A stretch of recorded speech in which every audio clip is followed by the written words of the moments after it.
What's up, and welcome back to another edition of NFL Matchup. I am your host, Earl Hill, and we are getting into week 4 of the NFL season, almost at the end of the first quarter mark, and we're starting to see who's the teams that are for real and who are the teams that may be pretenders, man. Whose season is essentially over with yet? We'll kind of talk about all of those things, man, and we want to start with our first game, which is in London, of all places. We got the Atlanta Falcons taking on the Jacksonville Jaguars. London, of course, is their second home. And in this game, both of these teams are coming off disappointing losses. The Falcons, who were 2-0, they got beat up by Detroit in Detroit 20-6. And maybe the most surprising loss of the season, or definitely last week, was a blowout victory of the Houston Texans over Jacksonville in Jacksonville. So both teams trying to clean themselves up, pick themselves up after getting knocked out. In this game, I think we will see Jacksonville be the team that will be victorious. Jacksonville, of course, has, like I said, a second home, I guess, in London. They play there every year. And this is a game maybe to get away from it all and, get a chance to right the ship. The reason I'm picking Jacksonville essentially in this game is because it is not in Atlanta. So far, we've seen Mr. Desmond Ridder in action in maybe 6 games now, I think, throughout his pro career. He's been good he's won at home. Let's not say he's been good. He's been okay, but he definitely has not won on the road and it's definitely not looked good. I think Jacksonville will get after him, and we will look at Jacksonville to get back on track and win that game. Now, our next game, we got the Rams traveling to Indy to take on the Colts. Anthony Richardson is still a game time decision at the time that I'm recording this video, so he could be starting. But even if you don't get Mr. Richardson in that game to come back, you still got Gardner Minshew, who is a very capable backup quarterback. We saw him go into Baltimore last week and win in overtime over the Baltimore Ravens. My pick to win the AFC is looking a little shaky right now, but I think in this particular game here, you'll see Gardner Minshew or Mr. Anthony Richardson come back. And the Colts have been they've been a surprise team. They're 2-1. Like I said, Jacksonville was maybe the team that everyone thought would win that division, or maybe Tennessee with some of their experience and Tannehill, but it's the Colts right now who lead that division. I think the Colts will get their 3rd victory. They're at home in this game. Although the Rams have been decent, they've stuck around in all their games. They're not as bad as we think they are. I don't think they'll handle this game. I think they start to see a little bit more of what we thought the Rams would be, and they will probably be contending for that first pick. And Mr. Caleb Williams, do you want to stay in LA? Hey, we may have a spot for you here on the Rams. So I think we'll take the Colts with that particular game. Now, our next game, team I just said was my Super Bowl pick for the AFC. The Ravens will be taking on the Browns. Cleveland has one of the best defenses in the NFL. Myles Garrett, of course, leads that defense. He is a terror, a beast, one of the best players in the NFL that doesn't get talked about, but that team has a lot of swag on defense. They come out there and handle their business. Of course, they lost Nick Chubb, but they brought Kareem Hunt back in, and Deshaun Watson seemed to kind of get on track last week against Tennessee. That's a game that you want to have against a team like that. Get yourself on track. I think the Browns will continue to keep rolling, and unfortunately, my Baltimore Ravens won't win this game. I like the Browns at home in that one. Our next game we're looking at, the Vikings rolling into Carolina to take on the Carolina Panthers. Now, I'm not sure if number 1 overall pick Bryce Young will be back yet. We haven't heard if he will be playing or not in this game. If it's Andy Dalton, the Red Rocket or Red Raider or whatever you want to call him, man, I don't think it fares well for them.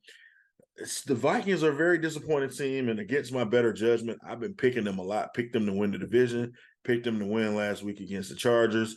They did not do any of those things and probably won't win the division now, especially with the Lions looking as good as they did on Thursday Night Football and taking control of that division now. But I do think the Vikings will win this game. They have too much talent on that team. I like the kid Addison.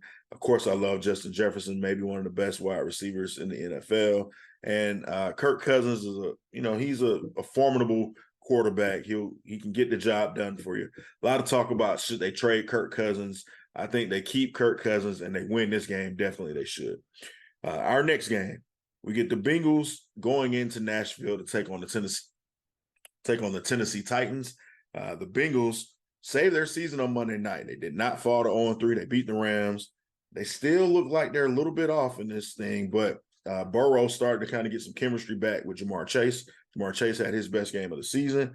I think that the Bengals should win this game. Now, I think it'll be a close game, but if you're going with, just a rule of thumb that I have, don't trust Ryan Tannehill. That's why we choose Joe Burrow and we choose the Cincinnati Bengals in this game. I think they get rolling. They were very good defensively getting after Matthew Stafford as well. So we will take the Bengals in that particular game. Our next game, the Bucs at the Saints. Now, this is a division battle. Of course, it's kind of difficult to, kind of choose who's going to win in the round robin of these NFC South games. But typically the Saints own the Bucs. However, Saints coming off a 17-point blown lead in Green Bay. And the Bucs, of course, who were 2-0 as well, crashed back down to life with Baker Mayfield on Monday night, looking very human against the Philadelphia Eagles. So who wins this game? It's hard to say, man, but I'm going to take the New Orleans Saints, and it's only one reason, man. My guy, Jameis Winston, will be in the saddle, man, and I root for Jameis. I hate the Saints, by the way. However, I like Jameis a lot, man. I would even go as far as to say I love Jameis. He's just a joyful guy, man. Seems like he's a cool guy to be around. Very funny, man. I don't know if he's intentionally funny, but because of that, and the Saints always own Tampa Bay, I think they will continue to do that. They have their number. I think the Saints win this game, despite not having Derek Carr in the saddle. Our next game, the Dolphins are at the Bills. Now, this is the marquee matchup of the week. You got the 3-0 Dolphins, only team that's undefeated in the AFC. I think they just scored another touchdown. Watch out, Denver. Just looking at you, Sean Payton. Anywho, they put up 70 points last week, man. Only the 8th time I think that's happened or something crazy like that. First time since 1966 that occurred.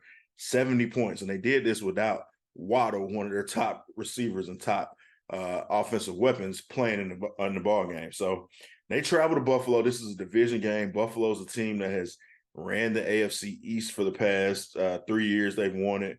And Buffalo, not so shabby themselves, is coming off a 38-3 victory over the Washington Commanders as well in Washington. So I think this will be a great game. Now, I said all that. I pumped up the Dolphins, and I'm going to take the Buffalo Bills in this game because they're the home team, and I think Josh Allen will not turn the ball over.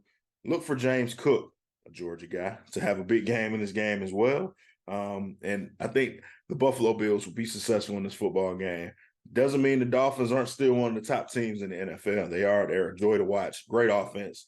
Here's looking at Tua. Hopefully he can remain healthy, Tua.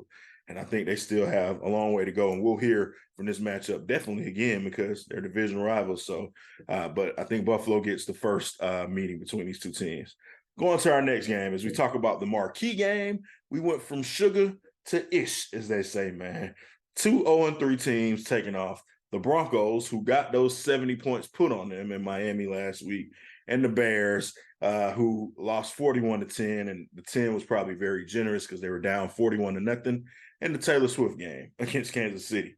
So if you've seen any of my recent videos or content, you know I just put out a video about the Chicago Bears, about are the Bears cursed? That's how bad it's gotten in Chicago. Maybe it's a curse, man. You know, they say the Cubs were cursed for so long.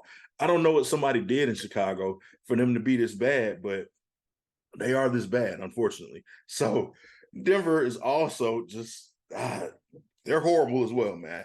For an NFL team to get 70 points put on them, it's unheard of, really, man. Maybe back when guys were plumbers and they had second jobs and you could smoke a cigarette on the sideline and do all that, 70 points can get put up in a game. But with today's athlete and professionals who are earning a paycheck, getting 70 points put on them, it's just unfortunate, man. Now, I say all that to say I am not going to pick this game. You guys pick. Go watch my video on the Bears. That's what I'll tell you about this one. Who cares who wins this game? Both of these teams' season is over with. If you're a Bears fan, I'm sorry, man. I empathize with you. If you're a Broncos fan, you guys have won several Super Bowls. You had John Elway. Cry me a river, whatever. Let's get on to the next game, man. The Washington Commanders will roll into Philly to take on the Eagles. Fly, Eagles, fly. I'm getting my Brian Dawkins on. The Eagles, of course, are big favorites in this game. And I told you the Commanders would come crashing down to life, back to reality. I told you they were the worst 2-0 team in the league. I'm sure the Falcons were giving them a little run. I think the Falcons just have a quarterback deficiency, but the Commanders are indeed the worst 2-0 team in the league. They're no longer 2-0, and they will not be 2-1 for long. They're going to be 2-2 and probably continue to fall down on that 500 mark and underneath 500. The Eagles will beat them handily in this game. And again, I say, fly, Eagles, fly.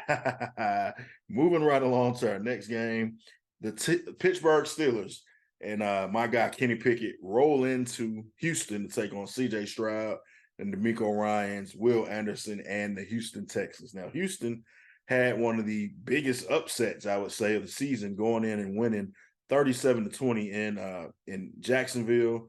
Jacksonville is probably a fraud, though, so I don't know that Pittsburgh will afford them the same opportunity.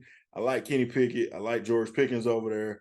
I like T.J. Watt to get after C.J. Stroud. This may be a welcome to the NFL moment for C.J. Stroud, although he looked great last week. I think the Pittsburgh Steelers got a little bit more on defense that will get after him, and I got the Steelers winning this game. Now, our next game, trying to stay away from these two teams because they are major letdowns, man. The Las Vegas Raiders, I told you I wouldn't bet on them again, and the Los Angeles Chargers. I told you never, ever, ever bet on the Los Angeles Chargers. Well, we got to choose one in this one, right? I'm not going to take the easy way out. Jimmy G is in the concussion protocol, so he will not more than likely be playing in this game, from what I understand. Puts me in a bit of conundrum, like I said, to choose this game, but I guess I will choose the Chargers based on that. They got Justin Herbert. They have the more talented team. They got a better running game. Now, they lost Mike Williams for the season with an ACL injury, but they still have a very, very dominant Keenan Allen at wide receiver. This just means more balls for him, and I think the Los Angeles Chargers should take this game at home without any problems. Now, I say without any problems, but they are the Chargers, so don't be surprised if they let me down again. Our next game, we got the Arizona Cardinals and Joshua Dobbs, who cannot find his own jersey in the team store, going to San Francisco to take on the 49ers and the boy genius and Purdy, right? It's a 14-point spread in this game. If you watch my pick six video, you know I picked the Cardinals to cover because the Cardinals are sneakily competitive, man. I think they're a little bit better than people think they are, man. They're 1-2 on the season, and the 49ers may just be the class of the NFC. I would like to think that my Eagles are, and I still stand on that, but they're one of the 3 undefeated teams still left in the NFL right now, and I think they will definitely remain undefeated after this week, but it's closer than the experts think. Don't think that this game will be a blowout in the fashion that a lot of people think it will be, so be careful if you're making a pick on that. And I also say, like I said, watch my pick six video. I gave you that game, the Cardinals covering the 14 points, man. Next game we got Patriots at Cowboys. This is two teams who, I don't really hate the Cowboys because they don't really give you a reason to hate them. They're pretty funny. And the New England Patriots, I do hate them. They give me the most heartbreak I've ever experienced in sports life anyway, I'll say, and with that 28-3 comeback from behind victory. But those days are long gone, people. There's no Tom Brady walking through that door. He may walk through to get his jersey retired or something like that, like he did earlier, but he will not be suiting up and playing for them. You're stuck with Mac Jones. You're stuck with the offense that is just as vanilla as Mac Jones appears to be. And Mr. Belichick, despite how good your defense is, despite how much Dak likes to turn the football over, I think the Cowboys will turn around, hand the ball over, and Michael Parsons will get very familiar with Mac Jones.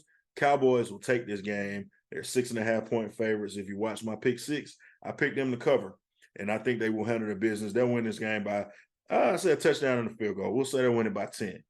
Next game, it's the Taylor Swift Bowl again. I guess we're going to get Taylor Swift just forced on us. We'll see every cutaway shot in this game. It's in New York, so I don't understand what's going on with this Taylor Swift and Travis Kelce thing. They are the most non-chemistry having couple that I've ever seen. And I guess I'm working the algorithm too now since I'm talking about Taylor Swift and not the game. The real game will be on the field, and what's going to happen is Travis Kelce is back, and the chemistry between him and Patrick Mahomes, the bad man Patrick Mahomes, it is very undeniable. And unfortunately, the Jets have Zach Wilson. So you know where I'm going with this. Even though the game is at home, it's a Sunday night game. America will be tuning in. The Swifties will be tuning in. Maybe we'll get a halftime performance from Taylor Swift and all will be well. Who knows, man? I say this to say that the Chiefs will blow doors on the New York Jets, despite how good that defense is, man. Mahomes, I think, is going to carve them up. He's going to get rolling with Travis Kelce, and they will win this game easily going away. The last game that we have, our Monday night game, it's a return to New York for Geno Smith. I call him the author because he maybe he doesn't write back, so maybe he's not the author. He said they wrote him off. He didn't write back. He's going back to New York, where he's played for both of those New York teams. He ended the Eli Manning era, I guess, in New York. And, of course, his era started pretty badly with the New York Jets. But he goes back to New York on Monday night, and I think Geno will get the job done. I like the Seahawks, DK Metcalf. They got a very good running game and a two-headed running back attack. And I just don't trust Daniel Jones. I think we saw fool's gold last year with the New York Giants. We're seeing that they should have lost that game to the Cardinals, of course, and they did get their butts kicked by the 49ers as well. So I think we'll see them maybe a little bit more competitive in this game, but Geno Smith goes back to New York and puts on the crown, man. He's going to be the king of New York. There you go. That's all of our games for this week, week 4. As I said, you guys can make sure you like, comment on these videos. Tell me what you think your team is going to do. And, if you disagree with me, tell me why. Why do you think, no, Earl, you're wrong on that one? I'm not wrong because I know it all. But let me know what you think, man. As always, I want to ask you to like, subscribe, share this video with a friend. We want to get you prepared for week 4. And also, take a look at my Pick 6 video. If you're a gambler who wants to put a little wager down on the game, we got the picks for week 4, man, going for you. So make sure you check that out.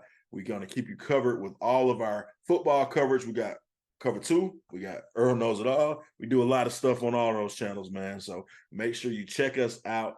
And I want to leave you with this precious gem. Put your trust in God, because through him, all things are possible. May the source be with you. Happy football weekend. Let's go.